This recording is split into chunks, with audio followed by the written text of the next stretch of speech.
오늘 첫째 주죠.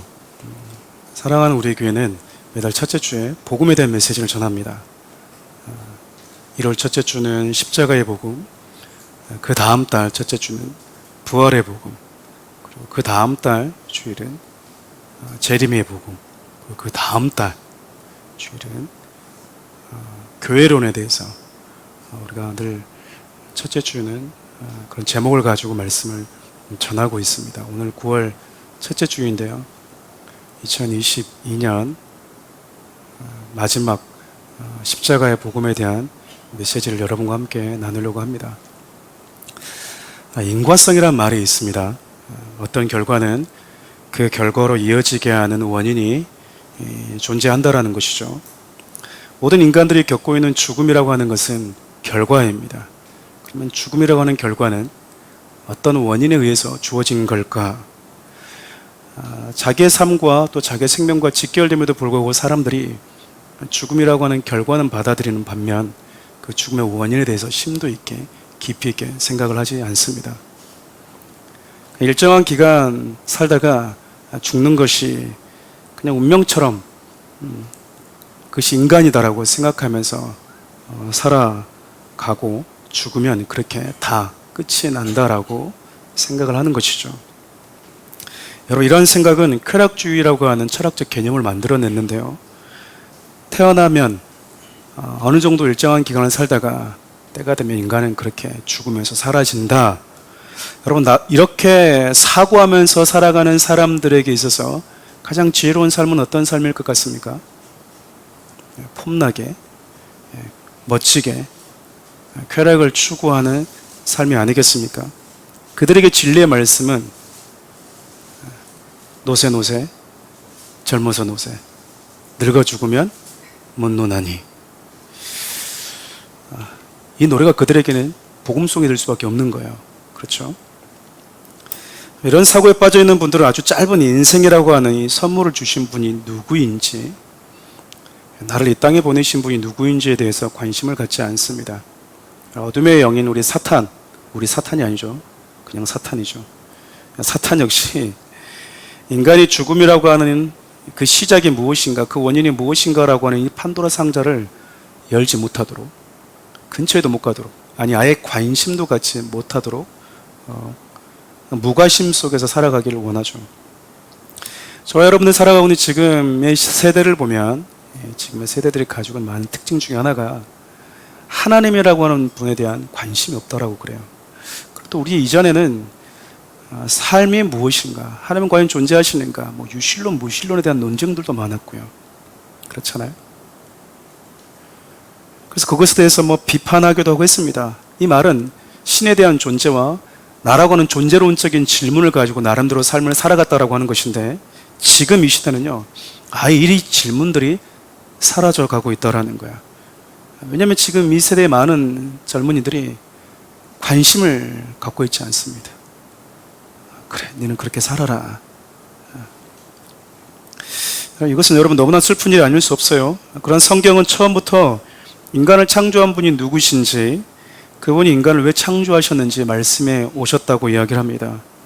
그래서 오늘 저는 여러분과 함께 인간의 죽음의 결과, 그 죽음이라는 결과를 가져오는 원인이 어떻게 시작되었는지, 그리고 그 죽음이 인간에게 어떤 저주와 함께 우리 인간에게 찾아왔는지를 좀 생각해 보려고 합니다. 먼저 인간의 죽음은 어떻게 시작되었을까? 모든 죽음은 생명에서 분리될 때 찾아오게 됩니다. 결과죠. 죽음이라고 하는 결과는 생명에서 단절되면 불가항력적으로 우리에게 찾아오는 것이죠. 성경은 그것을 죄라고 이야기를 합니다. 성경은 하나님께서 인간에게 주시는 그 위치를 인간이 벗어날 때 인간에게 죽음이 찾아왔다라고 이야기를 합니다. 우리 창세기 2장 16절에서 17절 말씀 함께 읽어볼까요? 여호와 하나님이 그 사람에게 명하여 이르시되 선악을 알게 하는 나무의 열매는 먹지 말라. 내가 먹는 날에는 반드시 죽으리라 하시니라. 인간이 무엇인가? 인간이라고 하는 존재가 어떤 존재인가 여러분 생각하면서 살아보신 적 있습니까? 나는 무엇인가? 나는 어떤 존재인가? 여러분 스스로에게 질문을 던져보신 적 있나요? 없다면 해보셔야 됩니다. 없다면 해보셔야 돼요.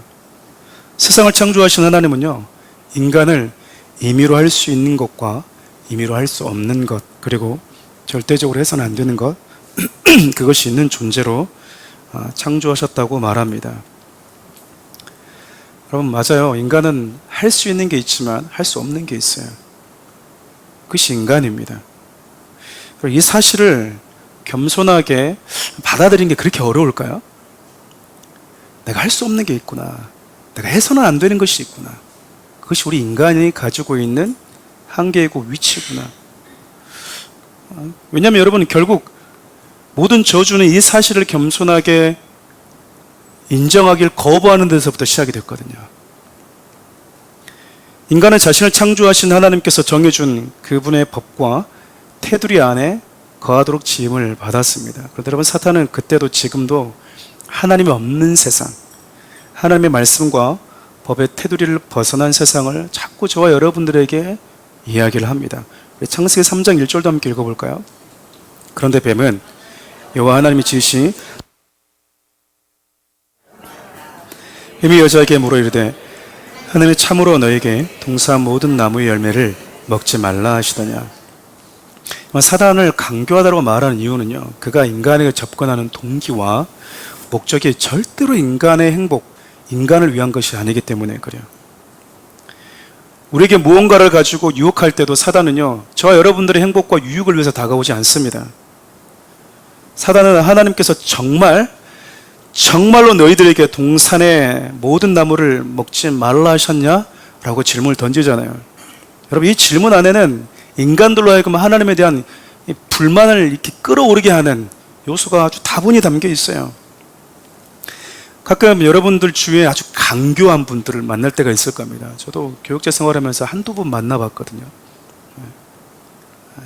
아주 가끔 만나봤는데 지금 당장 생각나는 거 한두 번 정도 있던 것 같습니다. 네. 이분들이 얼마나 지혜롭냐면요, 자신들에게 있는 불만을 자기가 직접 터뜨리지 않습니다. 자기 안에 있는 여러 불만들에 대한 이슈를 주위에 있는 사람들한테 살짝 던져요. 이렇게 이야기를 하는 것이죠. 그럼 여러분, 그 주위에 있는 분들이 더 흥분합니다.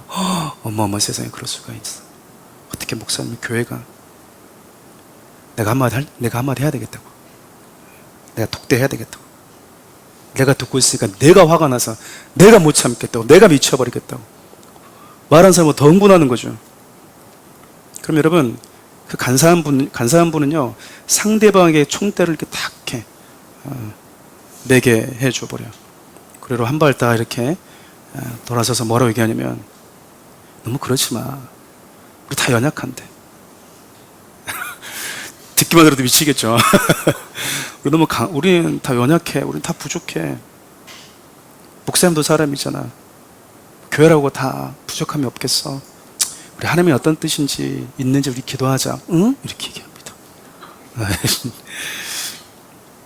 자기 손에 피 한 방울 묻히지 않고 자신이 거룩한 신앙인인 척, 정말 자신의 손 안에 여러분 피 한 방울 묻히지 않은 채 자신의 불만과 자신이 이루고 싶은 목적을 타인을 통해서 이룰 수 있는 사람.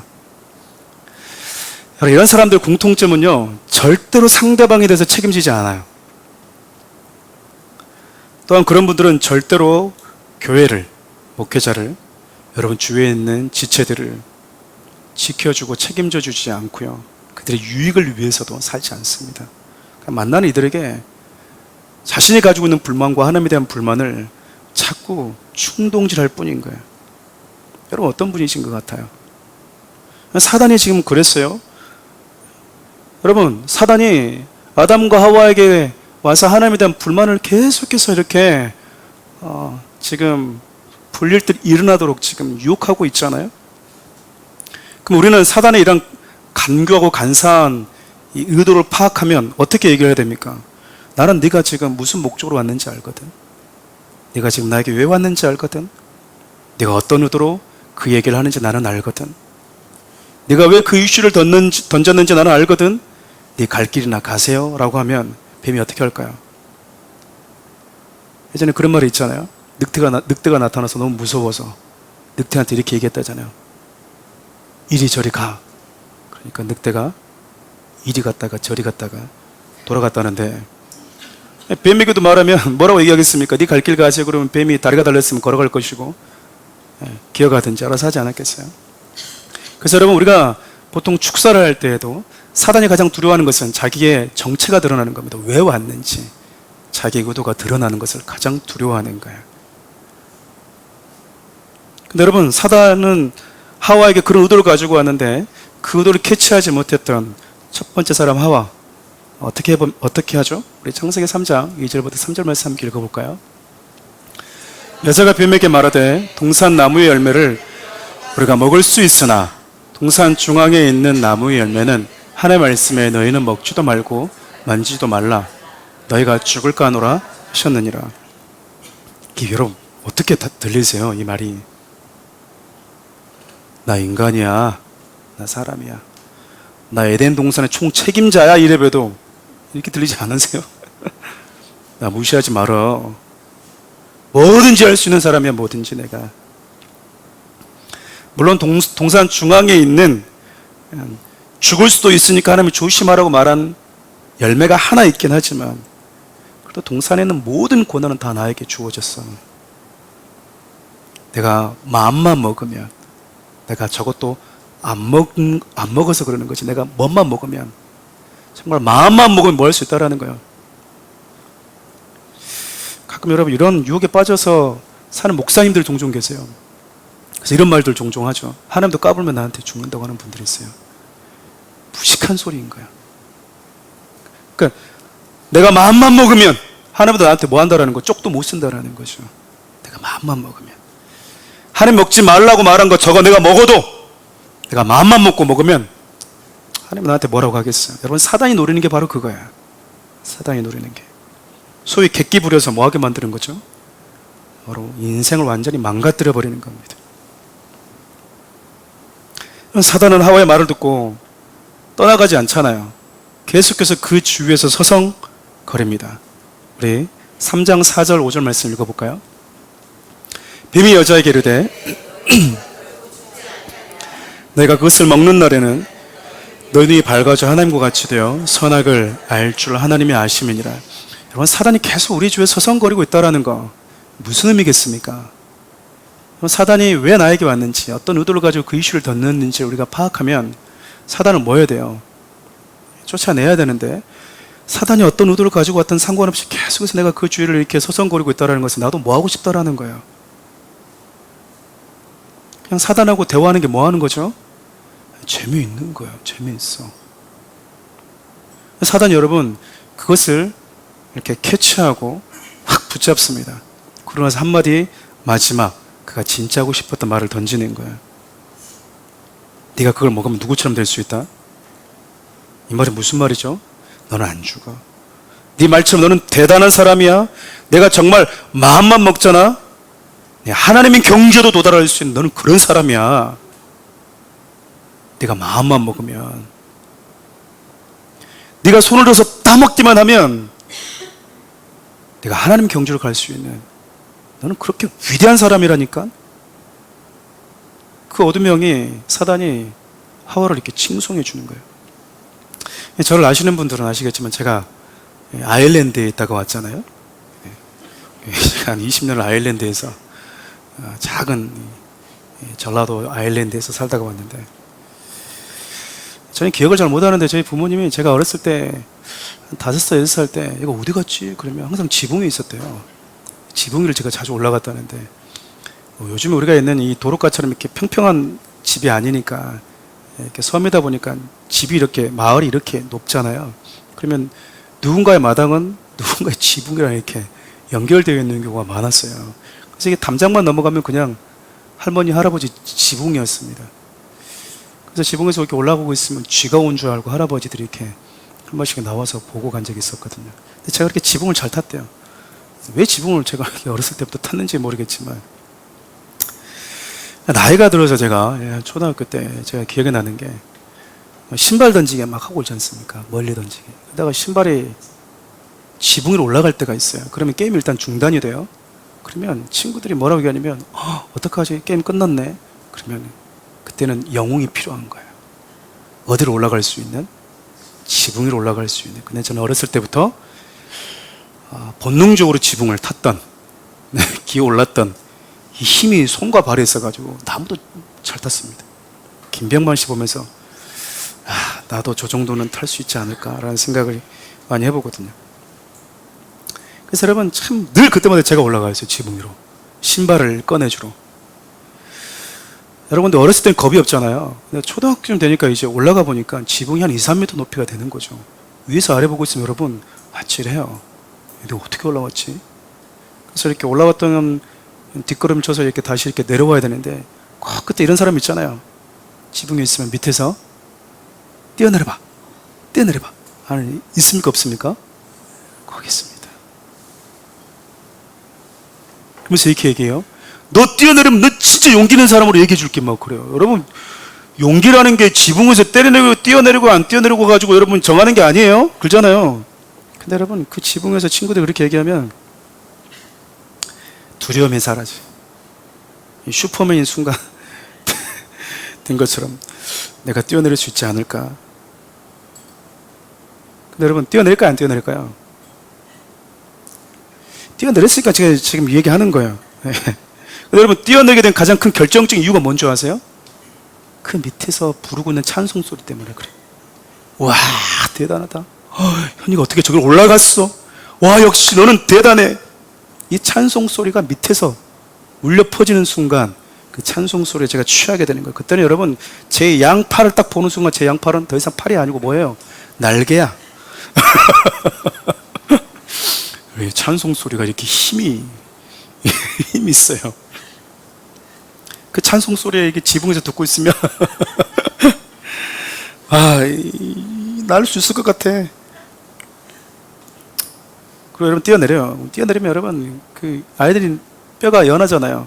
툭 뭔가 부러진 소리가 나요. 근데 아프단 말도 안 돼. 말하면 돼요 안 돼요? 뛰어내렸는데 아프다는 티 내면 됩니까 안 됩니까? 우리 남자 성도님들 안 됩니다. 절대 안 됩니다. 그리고 그렇게 뛰어내릴 수 없는 결정적인 이유도 있어요. 그게 뭐예요? 뛰어내렸을 때 더 큰 찬송 소리가 터지거든요. 우와! 그 짧은 몇 초. 우와! 몇 초. 그리고 이렇게 저를 찬양했던 친구들 다 어디 가요? 다 집에 가버립니다. 홀로 만신창에 대한 몸 이렇게 부여안고 혼자서 고통스러워하는 사람 저 혼자예요. 누구 하나 뛰어내려고 고생했다고. 우리에게 이렇게 재밌는 거 보여주느라고 고생했다고. 얼음찜질 하나 들고 온 놈이 없어요.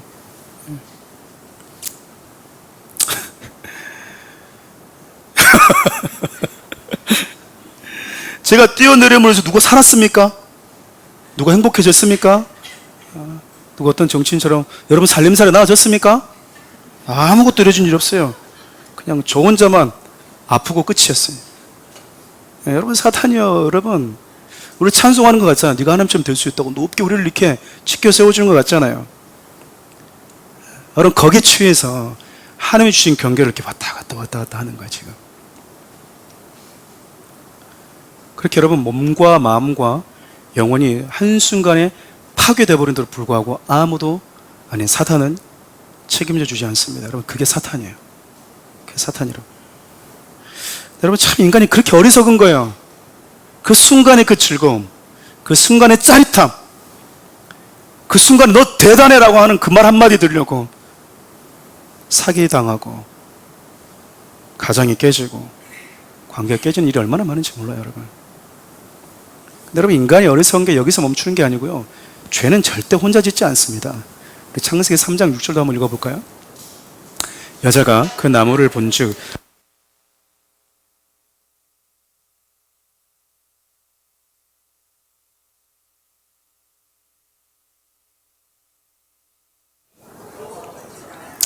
하와는 자신이 먹은 것을 누구한테 주죠? 제가 남자들 잘 무시해서 그런 게 아니고요. 일반적으로 남편들은 아내에게 약합니다. 그렇습니까? 그렇습니까? 우리 남편분들 아내에게 좀 약하지 않습니까? 강하신 분들이 계신 것 같은데 아직 혼자 힘으로 살 수 있는 것 같아요. 그럼 반대로 만일 남편인 아담이 선악과를 먹고 와가지고 하와에게 내밀었으면 어떤 일이 벌어졌을 것 같아요? 여자들을 냉철합니다. 당신 이거 먹었어?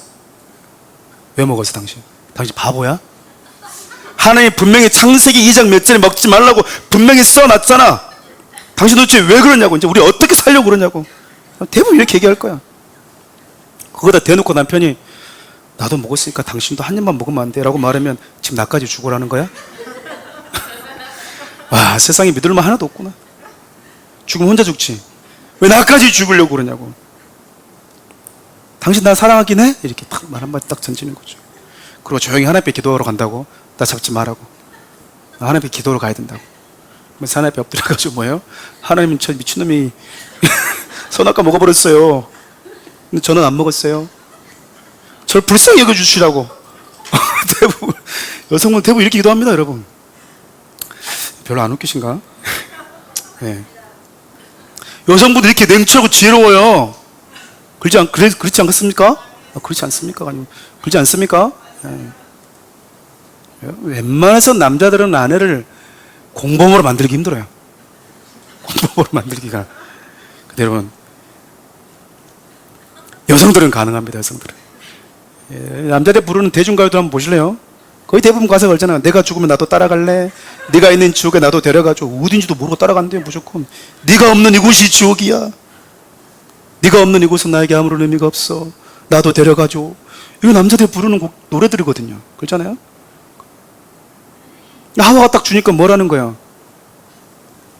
하나님도 중요하지 않아. 난 당신 있는 곳으로 따라갈래. 그거 따라가 버리는 거예요. 제가 웃으면서 얘기했지만 여러분, 죄는 세상에 그 어떤 것보다도 이렇게 전염성이 강해요. 전염성이. 그리고 여러분, 죄를 짓는 사람은요 절대 혼자 죽지 않습니다. 보통 우리가 물귀신 작전이라고 그러잖아요. 죄를 짓는 사람들 가운데 겸손하게 침묵하면서 자신의 죄를 돌아보고 회개하는 사람 참 보기 힘들어요. 오히려 자기 죄를 이렇게 합리화하고요, 자신의 이 죄를, 목사님은 안 그래? 그런 마음 없는 남자가 어딨어? 자꾸 이게 지금 무슨 말이죠? 니도 그러잖아. 니도 그러잖아. 그렇게 자기가 잘못한 것을 공감해 줄 수 있는 사람들을 찾으러 다녀요. 그래서 할 수 있는 한 자기가 지은 죄의 무게를 자꾸 가볍게 하려고 하는 게 인간의 특징이거든요. 그것이 인간이 가지고 있는 연약함이에요. 결국 이렇게 인간이 할 수 없고 해서는 안 되는 인간에게 주어진 그 경계를 넘어감으로 인해서 필연적으로, 운명적으로 인간에게 죽음이 찾아오게 된 것입니다. 하나님은요, 하나님을 창조한 게 아니에요. 하나님은 할 수 없는 게 있고 해서는 안 되는 것이 있는 인간을 창조하셨다라는 겁니다. 서두에 말씀드렸던 것처럼 세상은 이걸 인정하지 않으려고 그래요. 왜일까요? 사단이 던져주었던, 첫사람에게 던져주었던 그 달콤한 이념과 사고에 이미 빠져 있거든요. 너무 많이 물들어 있는 거예요. 내가 하나님처럼 될 수 있어요. 나는 뭐든지 할 수 있어. 마치 모든 것을 해야만이, 나에게 금해진 것도, 금기되었던 것도 내가 넘어가 보야만이 진짜 행복할 것처럼 생각하는 그 사단이 심어놓은 그 유혹에 우리가 많이 취해 있기 때문이라는 겁니다. 그럼 사단은 지금도 인간으로 하여금 하나님이 되라고 유혹해요. 네가 하나님처럼 될 수 있다고. 하나님은 네가 더 나은 삶을 사는 게 불편하고 싫어한다. 너는 그냥 여기서 살다가 죽어라. 넘어오지 말고. 하나님은 그런 분이다라고 하는 내 안에 하나님에 대한 불만들로, 불평들로 가득 우리 마음에다가 던져주고 가는 존재라는 거예요. 사랑하는 우리 성도 여러분, 저 여러분들이 할 수 없는 것이 있고 해서는 안 되는 것이 있음에 여러분 감사하십니까? 저 여러분들이 살아가는 세상을 한번 보시라 그 말이에요. 우리 주위를 살짝만 고개를 돌려 한번 쳐다봐 보세요. 많은 사람들이 앞서 얘기했던 것처럼 하나님이 없는 세상에 진짜 우리에게 자유로운 것이다.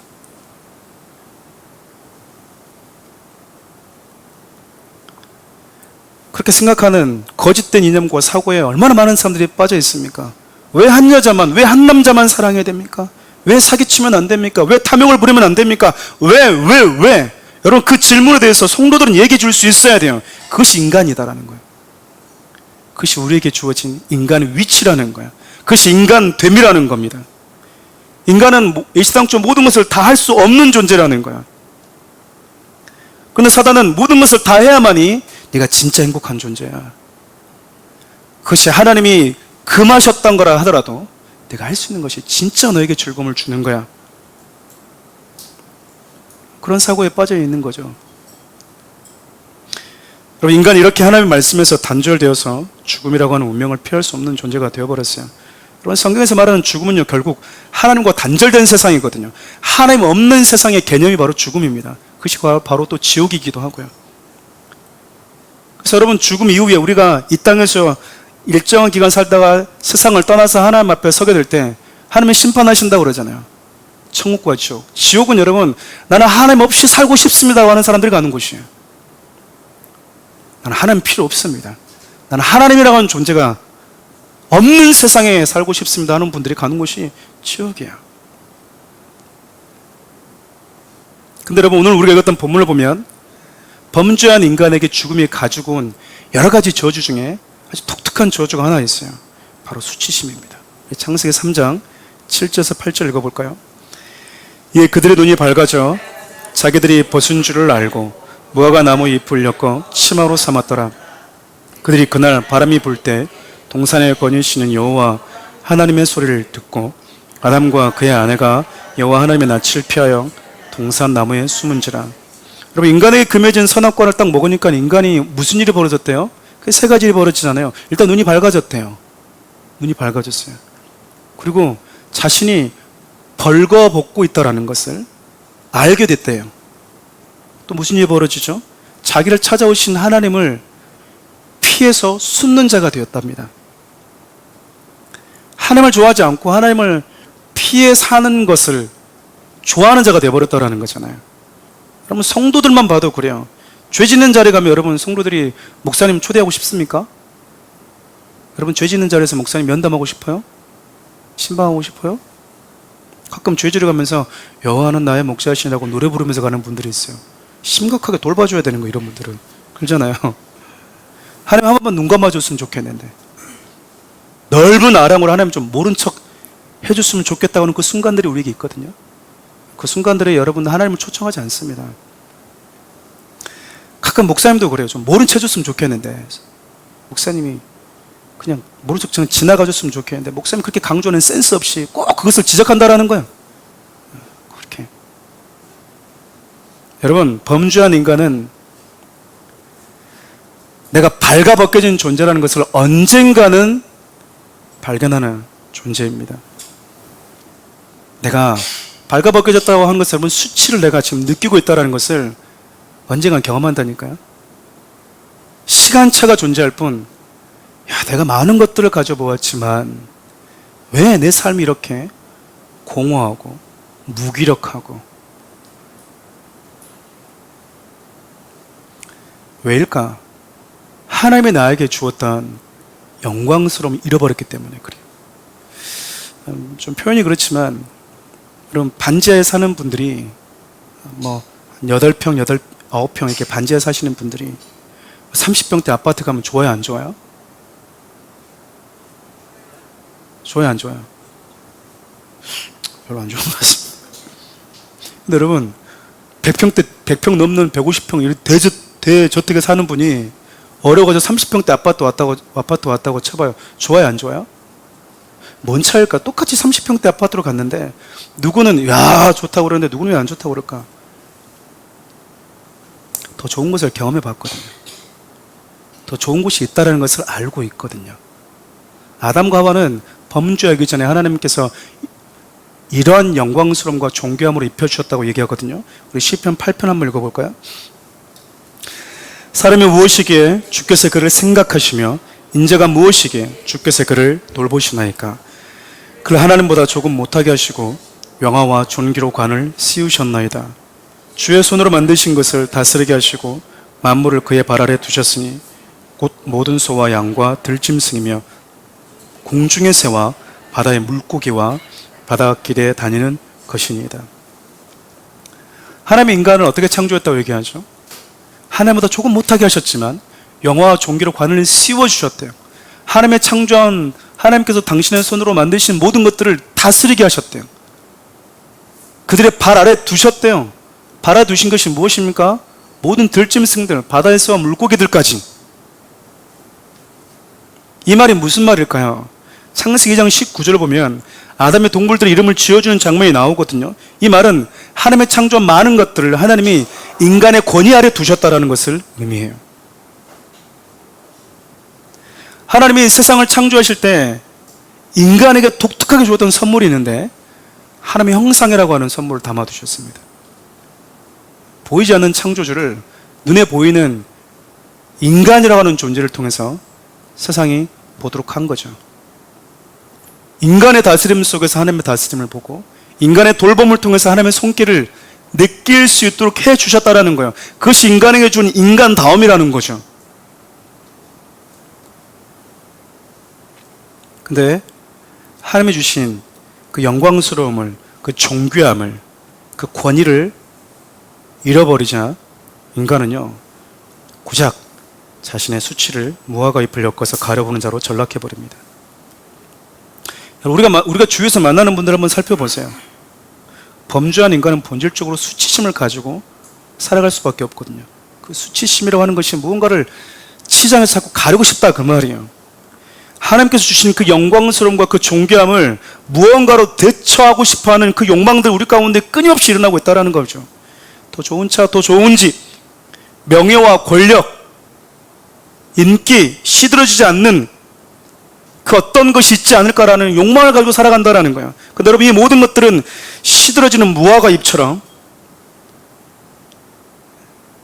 사라지는 일시적인 거라고 성경이 이야기합니다. 따지고 보면 여러분, 인간들 사이에서 일어나는 그 열등감과 우월감, 참 우스워 보이지만 이런 감정들은요, 저마다 자신의 수치심을 좀 가려보려고 하는 인간들의 시도라고 생각이 돼요. 좀 더 많이 가진 자는요, 나보다 덜 가진 사람 앞에서 당당합니다.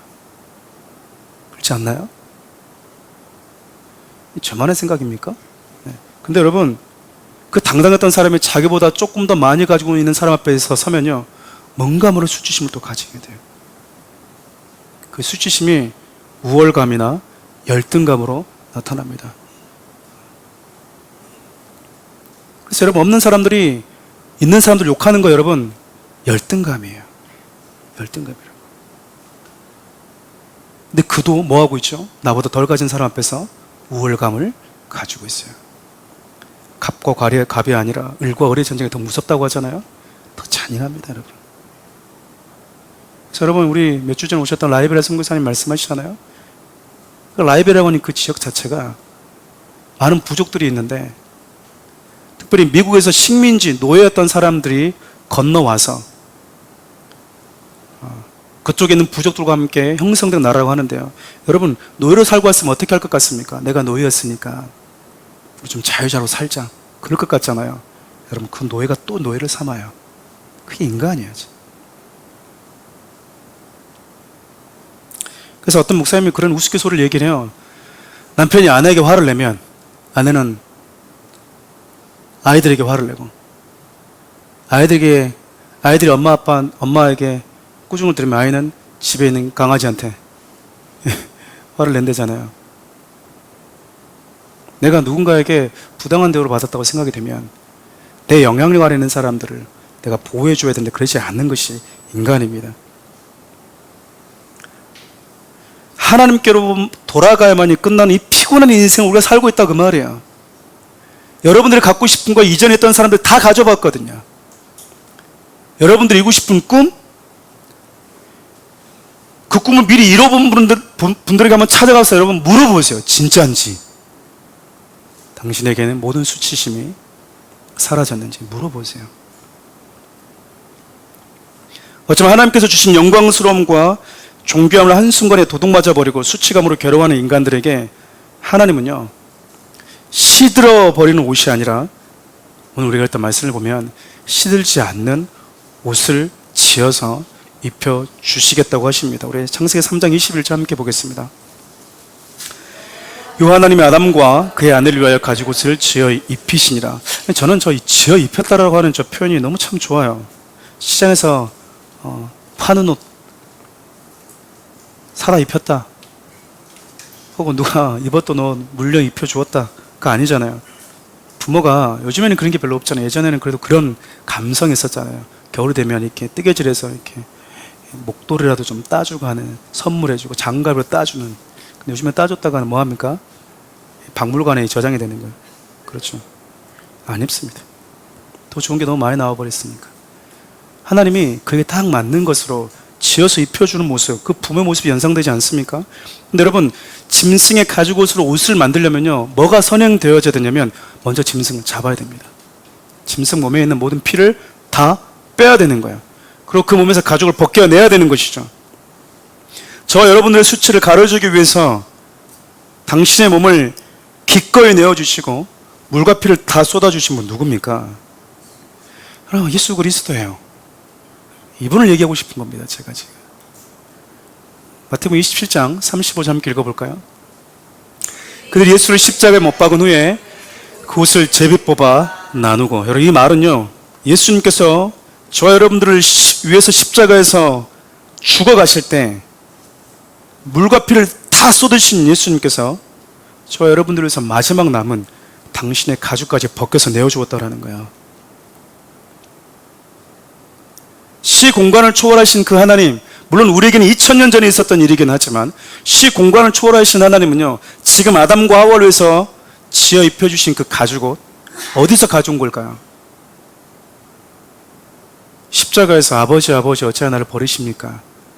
마지막 남은 내 가죽옷까지 벗겨내시렵니까? 그 고통스럽게 울부짖고 있는 당신의 독생자에게서 벗겨낸 옷이다, 그 말이에요. 왜 이런 일까지 행하셔야 됐는가? 죄가 필연적으로 저와 여러분들 가운데 수치감을 안겨다 주기 때문에 그래요. 사랑하는 교회 성도 여러분, 말씀을 마무리하려고요. 오랜 시간 동안 질병과 아픔, 이별, 수많은 희노애락을 통해서 나를 찾아오신 하나님을 외면하고 그분의 낯을 피해서 살아오신 분들이 계십니까? 하나님께서 여러분을 지금껏 많이 찾아오셨어요. 질병과 슬픔과 일이 잘 안 되는 것, 고통, 또 즐거움. 즐거움도 오래 안 가거든요. 그렇지 않나요? 그분의 낯을 피해서 살아오신 분들이 계시다면 이제 그분 피하지 마십시오. 그분은 여러분들에게 부끄러움을 주시기 위해서 찾아오는 분이 아니기 때문에 그렇습니다. 여러분 가운데 아담과 하와처럼 나무 뒤에 숨어 계시는 분이 계십니까? 거기도 숨어 계시지 마십시오. 나무도 마릅니다. 어떤 분들은 내 열심을 가지고 잠시 후면 시들어져 버릴 무화과 잎을 가지고 열심히 자신의 수치 가려보겠다고. 다른 사람들에게 나는 이런 소리 듣지 않은 자로 살고 싶다고 나름대로 열심히 자기 노력과 열정을 가지고 자기를, 수치를 가리면서 사시는 분들이 계십니까?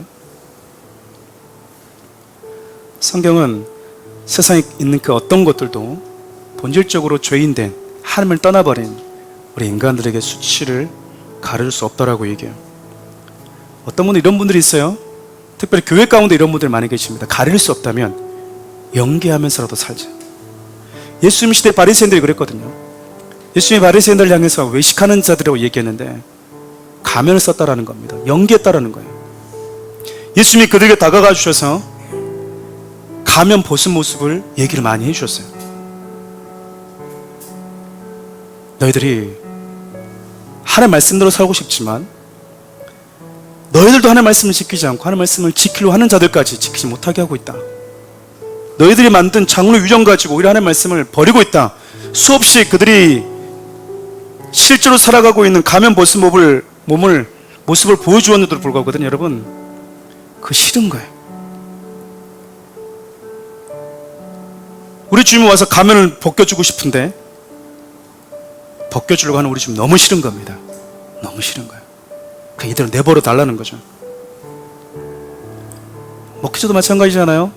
여러분 삶 가운데 여러분들 하나님의 사람으로 만들어가기 위해서 일단 여러분들 쓰고 있는 가면들을 하나씩 벗겨내려고 하면 목사님 그냥 내버려 두십시오. 나를 그냥 내버려 두세요.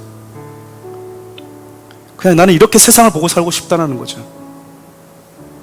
사랑하는 우리 성도 여러분, 모든 것을 다 할 수 있다, 내가 맘만 먹으면 다 할 수 있다, 여러분 그 영적 허세 부리다가 결국 인간의 위치 떠난 것이 잘한 것은 아니잖아요.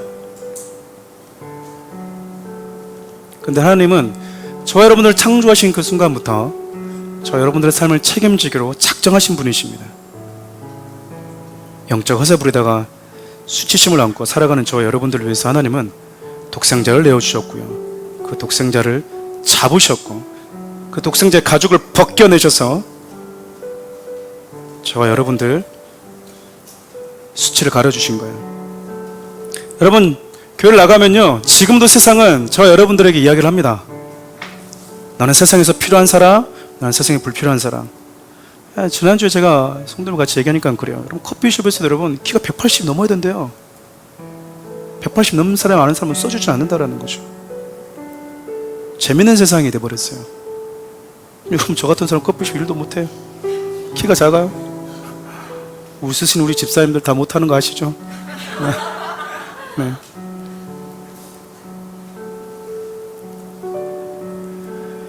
세상이 그렇게 난 너보다 더 많이 가지고 있어, 우월감, 나는 저보다 적구나, 열등감. 우리 모든 열등감과 우월감은 거기서 해소되는 게 아닙니다. 여러분 기억하셔야 돼요.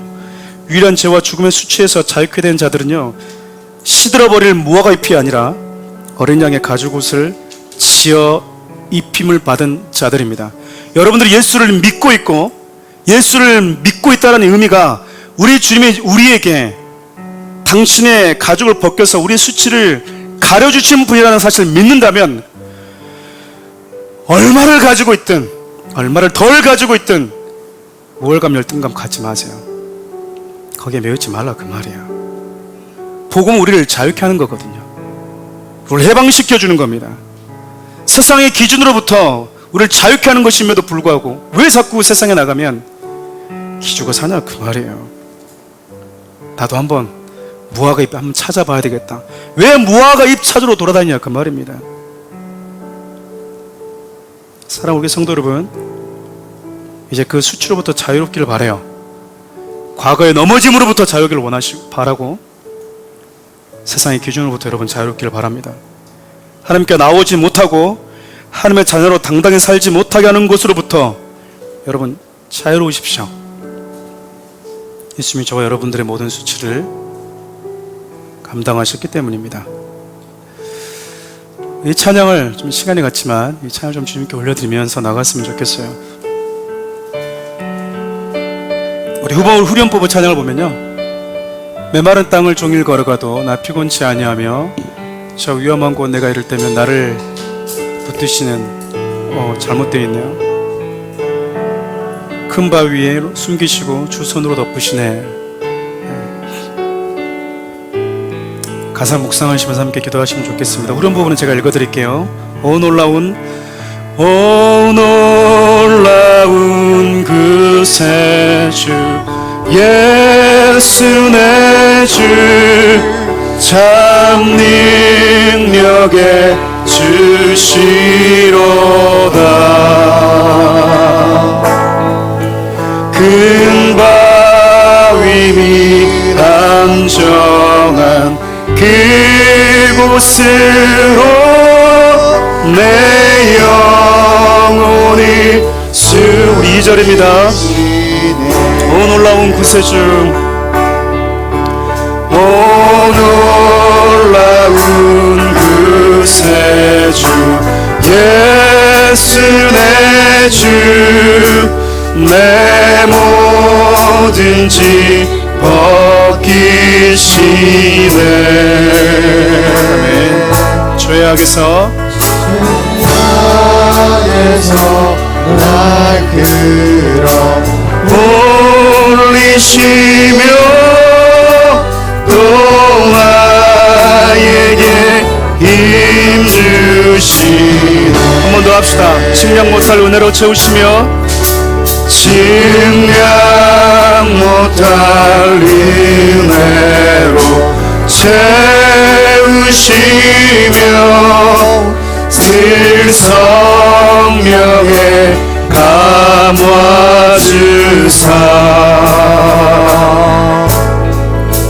큰 기름 주 주님을 찬양토록 내 믿음을 도우시네. 아멘. 메마른 땅을 메마른 땅에 종일 걸어가고 나 피곤치 아니하며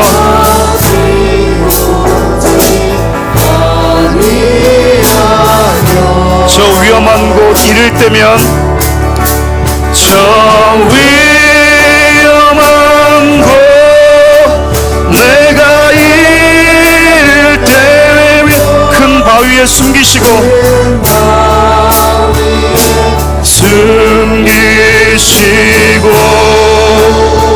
주 손으로 덮으시네. 주 손으로 덮으시네. 네, 그럼 기도합시다. 짧게 한번 기도했으면 좋겠어요. 여러분, 누구보다 더 나아지려고 하는 것 나쁜 건 아닙니다. 그러나 그것이 여러분들에게 참된 자유와 여러분들이 살아가는 세상 속에서의 참된 묶임으로부터의 자유는 주지는 않습니다. 여러분 함께 이 시간에 기도할 때는 하나님, 내가 하나님 안에서 누려지는 참된 자유, 즐거움, 그 복음이 나에게 주는 참된 자유함 속에 살고 싶습니다. 하나님, 영적인 허세 부리다가 모든 걸 다 잃어버렸는데 지금도 내가 세상의 그 어떤 것을 가지고 허세 부리는 자가 아니라 주님, 나 주님밖에 없습니다. 예수 그리스도만이 내 삶의 쉼이고 어린 양의 그 가족만이 나의 수치를 가려주시는 유일한 길입니다라고 기도하면 좋겠어요. 이 시간 여러분 말씀을 좀 붙들고 자유롭게 여러분의 모든 수치를 가려주신 그 하나님으로부터 감사와 경배를 드렸으면 좋겠고요. 그리고 그 모든 수치로부터 여러분 자유를 선포하며 기도했으면 좋겠어요. 우리 주 이름 부를까요? 주여, 살아계신 하나님,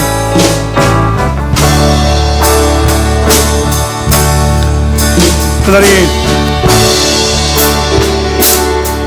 세상의 그 기준으로부터 우리가 자유케 되기를 원합니다.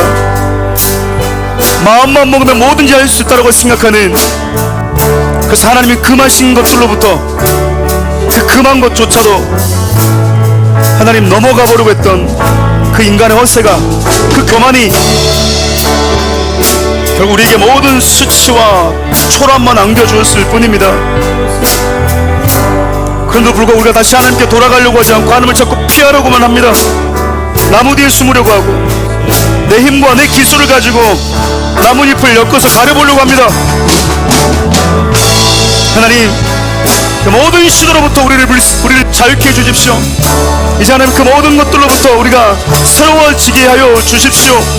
사랑하는 귀한 성도들, 사랑하는 귀한 주님의 몸된 지체들이 마음 가운데 과거에 매였던 슬픔과 부끄러운 수치, 지워버리고 싶었던 아픔이 있다면 그것으로부터 하나님 자유케 하여 주시고 그 모든 수치로부터 우리를 하나님 자유케 하여 주십시오.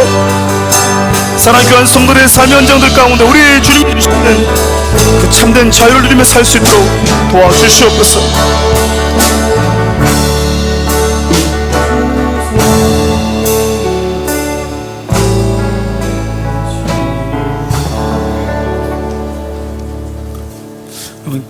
하나님, 사랑하는 하나님의 사람들입니다. 우리의 교만이, 우리의 허세가 결국 우리를 죽음으로, 수치심으로 내몰아버렸음에도 불구하고 우리는 자꾸 나무 뒤에 하늘을 피해서 숨으려고 합니다. 무화과 옷을 지어 입혀줄 수 있는 사람들을 만나려고 하고 그 기술을 터득하려고 합니다. 하나님께로 돌아가야만이 끝남에도 불구하고 우리는 그렇게 피곤한 인생을 살아갑니다. 사랑하는 귀한 자들이, 우리 주님께서 우리에게 주신 그 자유함과 우리의 모든 부끄러움과 수치를 감당하신 예수 그리스도 앞으로 이끌으실 때 우리 안에 참된 쉼과 자유가 있음을 기억하는 자로 살게 도와주시고, 예수 그리스도를 이미 주로 고백하고 이 자리에 앉아있는 자들에게는 이제 그것을 누리는 은혜가 있게 하여 주옵소서. 우리의 모든 수치를 당신의 가죽을 벗겨서 가려주신 예수 그리스도의 크신 은혜와 하나님의 다음없는 사랑과 성령님의 크신 은혜가 사랑하는 귀한 성도들 머리 위에 주님의 몸된 교회와 이 나라와 이 민족 가운데 함께 하시기를 간절히 축원하옵나이다. 아멘.